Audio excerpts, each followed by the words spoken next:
Hello and welcome. Some major oil marketing companies have started adjusting prices of the pumps. Shell, for instance, is selling a liter of diesel and petrol at 6 cedis 13 pesos, representing more than 12 percentage points hike. The upward adjustment is in line with the implementation of some taxes introduced in the 2021 budget by the National Petroleum Authority. Chief Executive of the Association of Oil Marketing Companies, Kweku Ajimandia, tells Joy Business that players don't have any other option than to comply by these measures. So sure, yeah, because these are the new tax and levies measures that's announced by government. It comes to full force. So, for us as collectors, we need to make sure that we collect fully for the states and so price accordingly. What has been the practice? We knew that Parliament approved just 30 pesos. You've seen in the letter.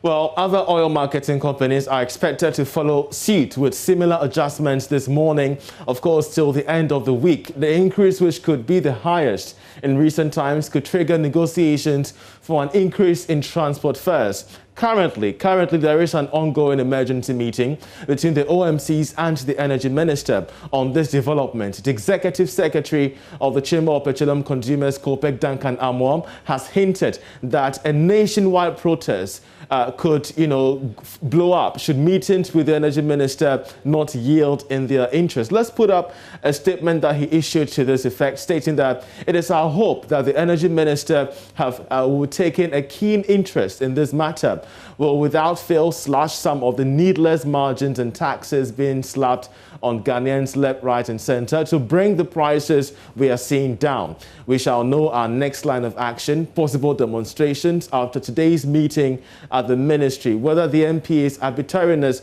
will be allowed to stand or the minister will scrap them ab initio. Of course, that's the statement by Duncan Amoam. We're trying to raise him on the lines to get us update on what exactly is happening. We shall do so as and when we get him. But let's still stay on this development because we are also getting hints that the Ghana Private Road Transport Union, GPLTU of TUC, of some 20% hike in transport fares. The General Secretary of the GPLTU, Godfred Abubri, joins us via Zoom on this development. Godfred, we're so grateful for your time. Of course, how did we get here? What exactly is informing this move by the GPLTU?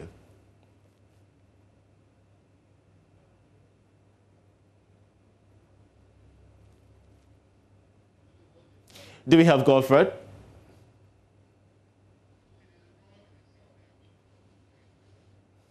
I'm afraid we're having issues with Godfred, but we'll try and raise it up to help us understand what we're picking from the GPLT regarding some 20% increase in transport fares. This is big, especially as we're looking at the impact on the cost of living and its trickle-down effects on goods and services, among other things. But then again, there has been some concerns by disgruntled drivers who have been at the pumps this morning. We shall get their views shortly, but let's cross over now to the GPLTU on this particular issue of some 20% increase in transport fares. Godfred, we're grateful that you joined us. What exactly entered into the calculation of this marginal increase?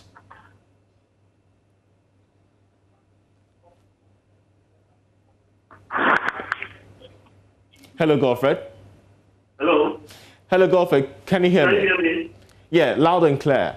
We're picking of some 20% increase in transport fares. Could you help us understand what exactly this means and how you came about this particular, margin of increase?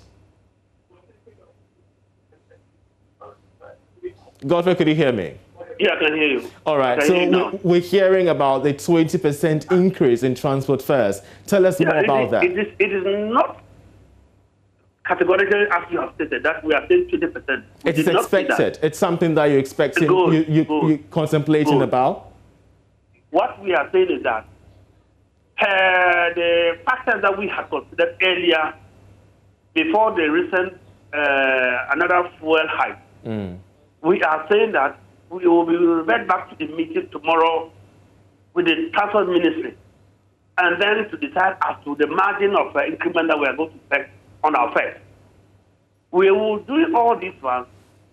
What will actually be the best of business for our members? And I am saying this for the fact that even if the rollout tomorrow's meeting ends out that we should adjust the margin that we want, we will not be able to go up to the 20-30% that you are mentioning. Our limits might be 10 or 15. See, we are looking at a very possible margin that our customers, which is the final end consumer of any type of loan fare, will be comfortable. And then that will put us in business. If we just decide to increase by 40%, and we know that that will affect our passenger turnout to our various terminals, we will not do that. Well, so the tomorrow's meeting, yes, will come out with a margin. Don't expect anything between more than 10-15%. That's, going beyond that, we will not go beyond that. Thank you very much for the clarity there. But we're having this discussion once again, Godfred, on the wake of the hike in petroleum prices. Already we've heard from disgruntled transport owners, disgruntled passengers about the impact this could have on their pocket. How are you balancing this as the GPLTU? Because of that, we have gone to do this stakeholder consultation. And tomorrow morning, it's GPLTU and then TRCC. We'll be holding a joint meeting tomorrow early morning before we proceed to the meeting with the Transport Ministry. And why is because we think we should not be speaking from different voices. And then the margin at the tail end is just to benefit all the transport members of the transport industry. So we will hold a joint meeting tomorrow early morning before we proceed to the meeting with the ministry around 11 o'clock. So we'll be doing what will please our members. Great, but even as you're doing what will please your members, how are you going to ensure compliance across board? Because we keep hearing of news about some transport owners complying, others not complying, others even fixing their own prices. How are you going to ensure a uniform compliance to this new rate? For the compliance aspect, we think even if we get to know that the margin that we are asking that everybody to adjust that percentage, and everybody goes beyond that, the terminal, where it's going to be affected, whether it's a bus terminal or a throttle terminal, they are executives within every bus terminal. And those officers there will be held responsible for that error. Godfred, we're so grateful that you joined us. We shall keep an eye on this meeting you will be having tomorrow morning regarding the price margins for transport owners amid the hike in fuel prices. Well, let's now hear from some disgruntled consumers expressing the frustration over the hike in fuel prices at the pumps today. All right, I think it's global and it's global challenge. And so I don't think somebody is sitting somewhere thinking that I'm going to increase fuel for that. But we also need to look at how we can do something about it to help the young businesses and then to grow our business in town. So if it's going to help for us to do something about it. I don't have a problem increasing the fuel, but I think we also have to know how we can at least do something about it, reduce it so it can benefit the SMEs, because it's difficult to buy fuel 200 Ghana cedi and within 2 days it's gone. If you're running in town with this heavy traffic everywhere and all that. So it's not a problem increasing it, but we need to do something about it. In fact, the increasing of this fuel, I think, is too much, because I think we should get to the middle of the year for the fuel to be increased. We just started the year and we are almost getting to May, and the fuel has been increased almost twice or so. I mean, it's very bad, because considering about those at the villages conveying goods and services to the city, how are they going to feel? It will affect this, this our product buying from the market. So I think the government has to do something about it. We don't have anything to do, because we the users, whatever it may be, we have to buy. But how the situation is going is getting out of hand. That's what I can say. It's going to affect, but there's no option. As I can say, if it is not getting to as it is going, then we will be okay. You know, petrol affect everything. Do you understand? Petrol affect, when the increment is going on, everything is also changing. So they should look at it. I don't have power to do any or to say anything, but the authorities have to look at it. I'm not happy, but what can we do? Fuel to car is like a food to human being. You see, without fuel, the car cannot move. So there wasn't any justifiable reasons for the increment. I could remember last week, before Friday, the price at Guel was 5.45. But here is the case today is 6.13. Things are hard. So I think the regulators should do something. Some disgruntled consumers there. We are keeping our eyes and ears on that, meeting ongoing between OMCs and the Energy Ministry. But in that particular meeting, we're having one key part, which is COPEC raised specific alert about its outcome and how they're going to react to that. Duncan Amoah is Executive Secretary of COPEC, and he hinted of a possible demonstration nationwide by OMCs should their interests not be met in this emergency meeting. Engaged in. I talk in reference to increase in UPPF margins by 3%, increase in PDM margin on the price build-up by another 3%, increase in fuel market margin by 5%, and increase in spot margin by 6%. These are avoidable increases, and we do think that the NPA is going solo.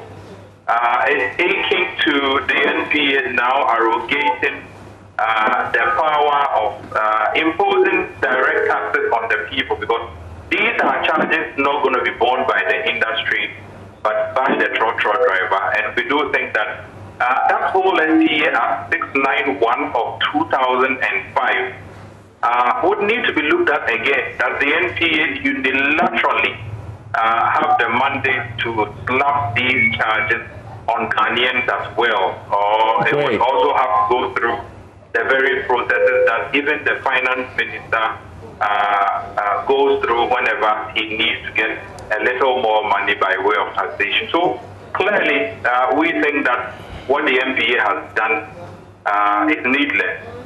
It is also we catch that particular drift, but the question to you is, how far with the entire movement that you've been able to enact to ensure that this particular increase, this levy, is scrapped totally? What I can confirm for you is that the Energy Minister has taken an interest in this. He has assured that tomorrow he will sit with all of us to find a solution to what it is we all are saying. We believe strongly that for who he is and what he says he will do, Ghanaians would probably get some relief after the meeting tomorrow.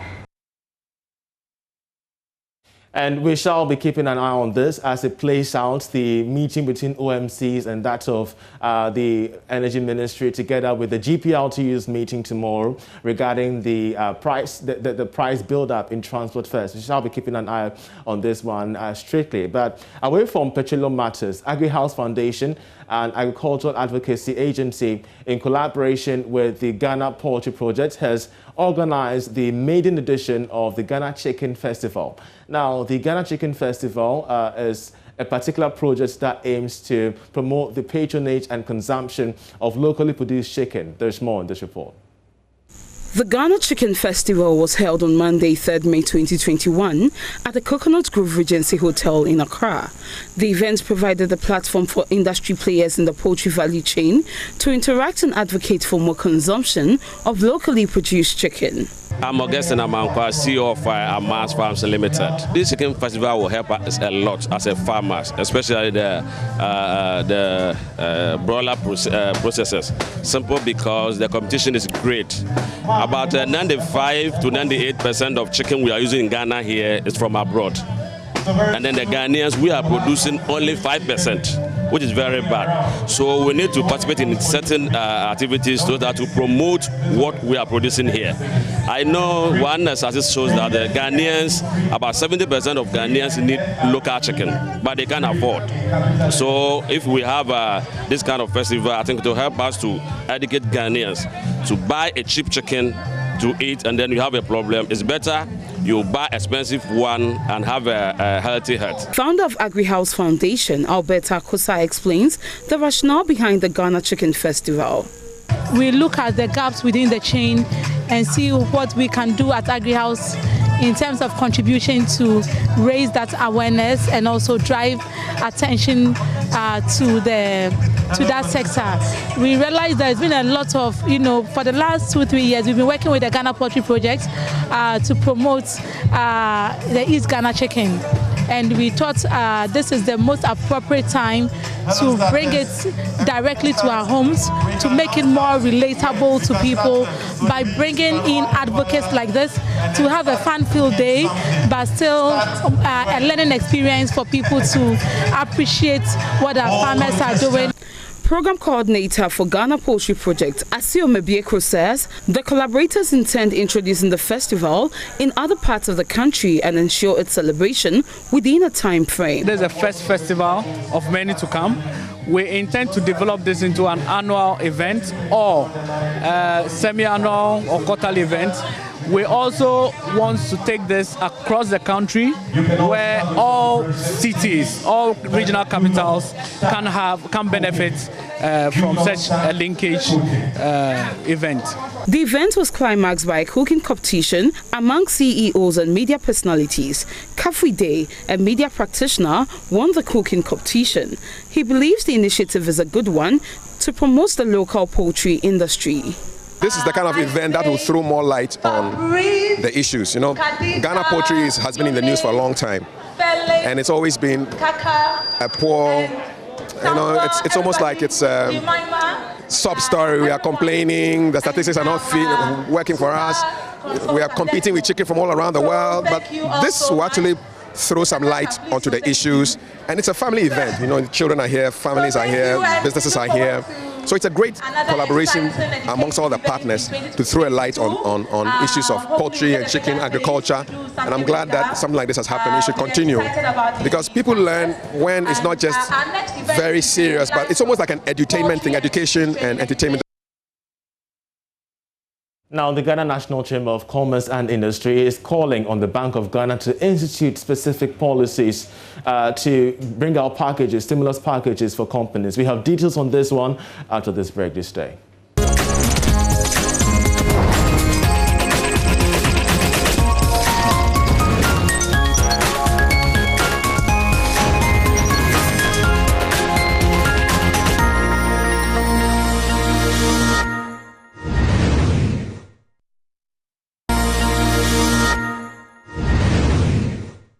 The break was bringing the story about the Ghana National Chamber of Commerce calling on the Bank of Ghana to institute a special stimulus package for companies that will be trading under the Africa Continental Free Trade Area. According to the Chamber, a different interest rate must be applied for Ghanaian industries to enable them produce for the market and remain competitive. Clement Osei-Amoako is president of the Chamber. It has to do with a lot of countries in the continent to be part of it. And so we have to get a perfect knowledge of the market as to what is going on in other countries. We want to know where we have our strength to produce at lower cost. We are talking about cost of funds. Yes, it's key. Apart from coming out with a standard that other countries seek to ask us to supply them in specific standards, we still have to be competitive. A situation where you have the Francophone countries supporting their members with some fundings and a form of stimulus package makes us worse off at a go. And that is why we are asking that if the cost of fund is not good enough, we'll not be able to be very competitive. So the government should look at a form of giving us some stimulus package. More so, the government can also come together with the banks. I saw the governor here to come out with a way of getting some support in the form of lower interest rate for those who are availing themselves into the market. As business entities, when we are doing well, it's the bank that benefits a lot. If our businesses are not doing well, their existence will not be necessary. So if they invest in us, it's a way of trying to tell us that they are protecting their business into the future. And I think that is key for us to look at it. And so we want to be made more competitive and want the government to come to our aid so that the cost of funds will be quite good for us to be very competitive. And that's how we end this edition of The Marketplace. My name is Charles Aite. For more news, do log on to myjoyonline.com/business, especially when we're following up on all the matters regarding the fuel price hikes and the possible increase in transport fares. Have a good afternoon.